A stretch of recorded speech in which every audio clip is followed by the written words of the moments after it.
So, get this one. A Decimator and a Grolar walk into a bar. There's no more friggin' bar. Hey guys, what's up? Brewski here. I've got a request from an old follower of the channel. This is Shane on Reddit. He saw the video I made on the Khador Decimator, this guy, and wanted to know my thoughts on a list, maybe with Karchev1 and a Grolar thrown in. And basically just said, make me a brawl list with those units. So I kind of thought about it a little bit, and I came up with a 25-point list. Now, as far as I know, Karchev1 is legal, but if you were thinking Deathjack, he is not legal in Brawl. He's one of those epic casters, so you don't want to mess with that. This is what I came up with, and this is going to have some weird choices, so hope you got your underwear on. We've got Karchev the Terrible. He's, of course, taking the Decimator and the Grolar. This is going to be in Jaws of the Wolf, by the way. He's got a Greylord Forge Seer, a Manhunter Solo, a Widowmaker Marksman, a max unit of battle mechanics with the officer, a minimum unit of Cossite Woodsman, and a unit of Widowmaker Scouts. You're probably saying, why did you take a minimum unit of Cossite, guys? Why did you take the Forge Seer if he's not Jack marshalling? Why bother with the Manhunter? Well, I don't know. This is kind of what I threw together, and this is my thoughts behind it. Just going back over this, your theme buffs in Jaws of the Wolf, your Jacks get Pathfinder. Some of these have that, unfortunately, but whatever. Karchev also gets that, seeing as he is part of his own battle group. You can also throw a 5-inch area of effect for forest terrain within 18 inches of your table edge, so you can set up for cover, you can set up for jamming, hide an objective, whatever you need to do. So getting into a little bit of abilities here, Karchev is an absolute beatstick of a Jack caster. His feat, Unearthly Rage, his battle group gets boosted melee damage rolls and has magical damage for a turn. Special rules are Cantric Turbine, he can spend focus to get plus 2 inches of movement. Man in the Machine, it's his mixed status as a Warcaster and a Warjack. He's kind of the evil Darth Vader of Khador. He can't heal, you can't use focus to remove damage. He takes damage like a Jack, but he can be repaired. And he's unyielding. He gets plus 2 armor against melee damage rolls. Weapons, he's got a 10-inch spray, power 12, magical and knockdown on hit. Holy shit. That's Fisher. He's got an open fist, and he has Sunder, a power strength 19 and magical melee weapon. Not bad. He's good at either one, really. Spells. Battle charged. Models in the battle group get counter charge if a model moves too close to it. In other words, if a model ends its activation within 6 inches of your battle group model, you can charge that model. Eruption is an offensive spell, power 14 fire damage spell with an area effect, cloud effect, and hazard that stays in play for a round. Ground Zero, good infantry clearing. Jumpstart, battle groups in control range stand up and aren't stationary. Road to War. When a friendly model in control destroys an enemy, one Warjack in the battle group can advance up to 3 inches. War Machine University says this is his best spell. I don't know about that. I think it's definitely killer, and I think you have a lot of advantages to use it. I don't know that you need to make that his one-trick pony. Karchev can kill in melee on his own. He's got a very good knockdown spray with Fisher. I could really see that being handy if you're taking on units. Maybe you can set them up for sniper shooting. Use your marksman to kill stuff for Road to War. That's a very easy way, seeing as they can get auto damage. Ground Zero is great for freeing up Karchev if he's dealing with a bunch of little massed infantry, a bunch of weenies, whatever. Just be careful you don't get swamped. Otherwise, the feat is amazing if all the Jacks are together in melee. I kind of see this as one of those where you would run the battle group together instead of fragmenting off for a couple of reasons. Let's go on with the list. Recapping our buddy the Decimator again. He's got Dozer, 10-inch rate of fire 2, power 15 gun with batter. If it hits a target, it auto knockdowns and can push it 1 inch and follow the same distance.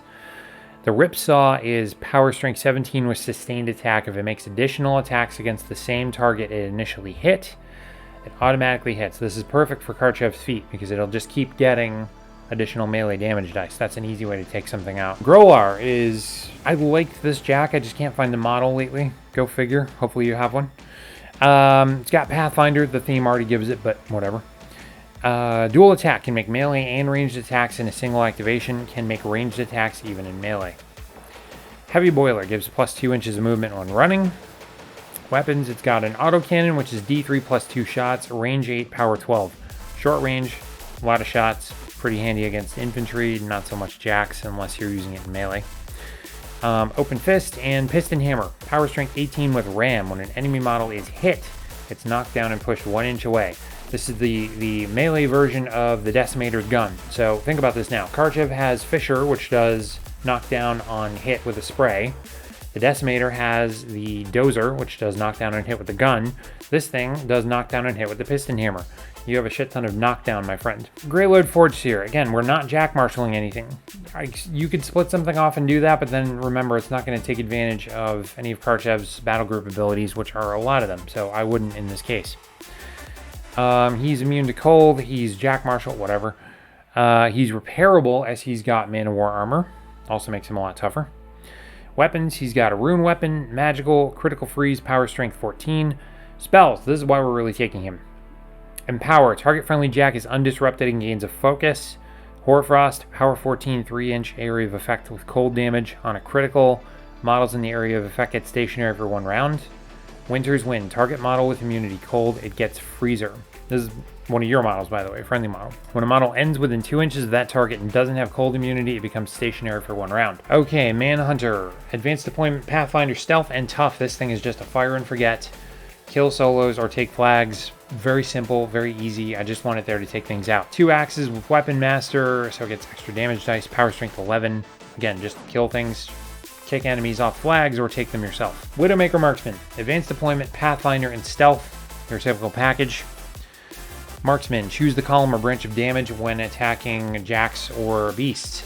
You get to pick which branch you're damaging. Scouts, you get to do the same kind of thing. So potentially you have the ability to cripple a jack or a beast by taking out the right column of damage.